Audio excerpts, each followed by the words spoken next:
It's season 17 of The Voice, and I tell you what, the talent is still amazing. Nothing's stopping them. Tonight it's the top 13, and tonight's theme is dedications. There's not a dry eye in the house, so let's go ahead and talk to these contestants to see who they are dedicating these songs to.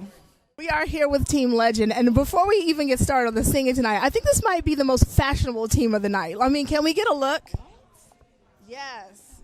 They were killing it on stage from the head to the toes. So now I do want to get, oh, yes, honey, pose. No heels, too.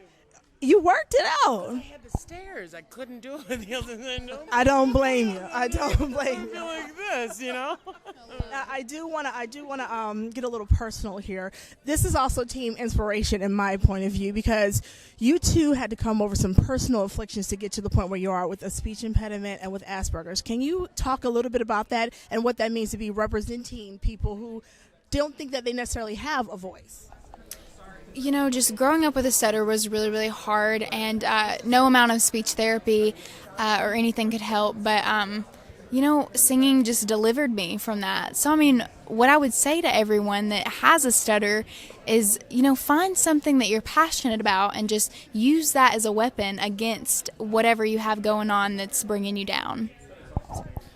I mean, prior to being on the show, you know, I'd never really talked much about being on the autism spectrum. I just kind of went with it, and I just considered it a part of my life because, you know, I didn't talk about it because of there's so much stigma behind it. You know, there's so many things people have yet to understand about people who are on the autism spectrum.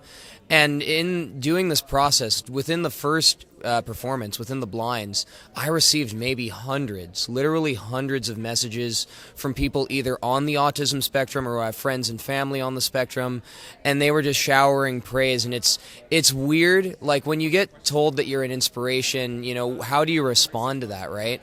But it's changed my outlook on it. It's made me more confident and made me much more open about talking about it, you know, with people.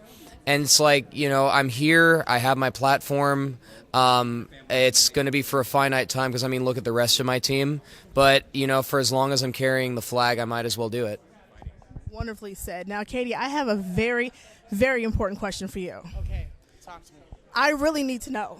What? Are you the reincarnation of a black woman from the South? Because your soul, full voice, is something else. Is the greatest thing that anybody has ever said to me. Yes, I am. We did the research. We did. I mean, baby, after tonight, I am convinced. Oh, you are so sweet. Well, Etta James, Coco Taylor, Aretha Franklin, Gladys Knight have all been big inspirations to me growing up, listening to their albums over and over and over.